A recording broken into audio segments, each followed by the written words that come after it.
Money.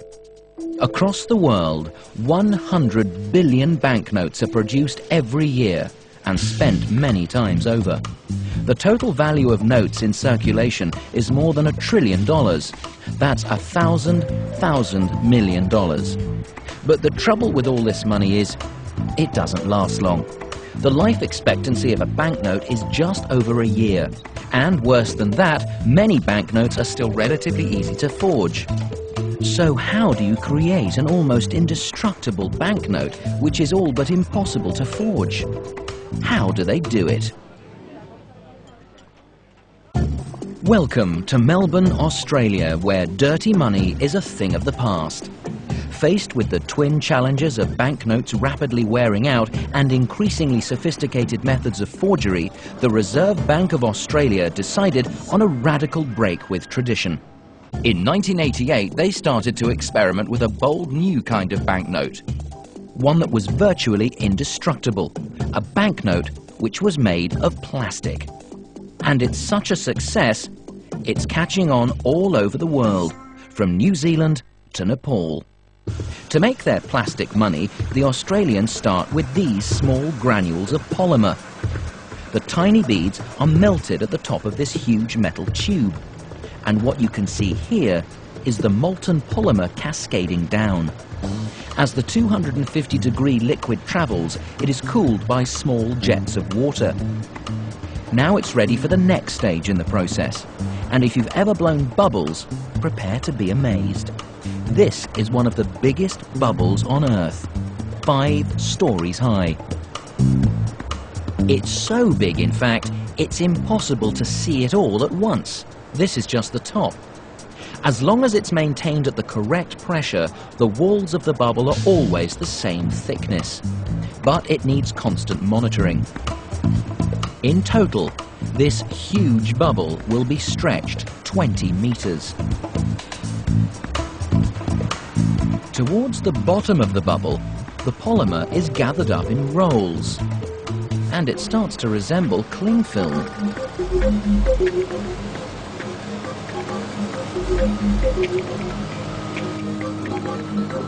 An infrared gauge checks that the film has the correct thickness. The polymer sheets are wrapped into rolls. Each roll contains over 8 kilometers of film and weighs 1.5 tons. Now they've created the polymer film, there's another problem. How do you print onto clear plastic so the ink doesn't rub off? The solution requires a massive press and some seriously gloopy paint. The film is painted white up to 5 times on each side, creating an opaque, adhesive surface that's ready to receive the banknote design. It may look like they've missed a bit, but in fact every note will have a small transparent window. A strobe light is used to check that the windows are all there. This is one of the most important characteristics of the plastic banknote, because this is where one of the key security features will go. The rolls of notes are sent up one level, and it's here that a counterfeit-proof image is burned into the window. A technician carefully monitors the process as a laser etches 5 tiny images into each window in 20 billionths of a second. This pattern is a diffractive optic, which is very similar to a hologram, except that you can project this with a laser pointer, or you can look through it at a point source light. Very sort of high-tech security feature. It's very, very difficult to counterfeit. In fact, we're not aware of anybody having done it as yet. Now the polymer can be cut into sheets. They're almost ready for the next stage, the printing of the banknote design. First, the background colours are added by this special machine, which prints on both sides of the note simultaneously.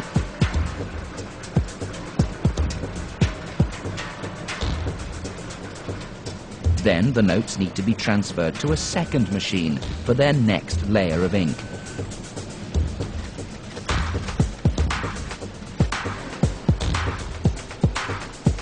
The worker fans out the sheets to ensure they don't stick together. In his hands, he's holding what will become almost $750,000. The next printing press adds another layer of ink, the bolder colours and fine details. By varying the thickness of the ink, it gives the surface of the note a ridged texture that should make it easy to distinguish the real thing from a forgery.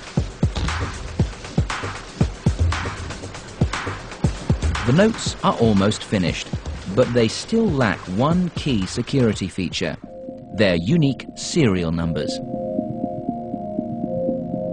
The counter is set by hand to the first number of the next sequence, and the machine is ready to start numbering the notes. It can number 2.5 million notes in one 8-hour shift. A few kilometers away on the local beach, there's bound to be one absent-minded swimmer who's left his money in his pocket. But in Australia, it doesn't matter. For this beach bum, his dripping loot will be just as acceptable to the local bartender as before he went into the water.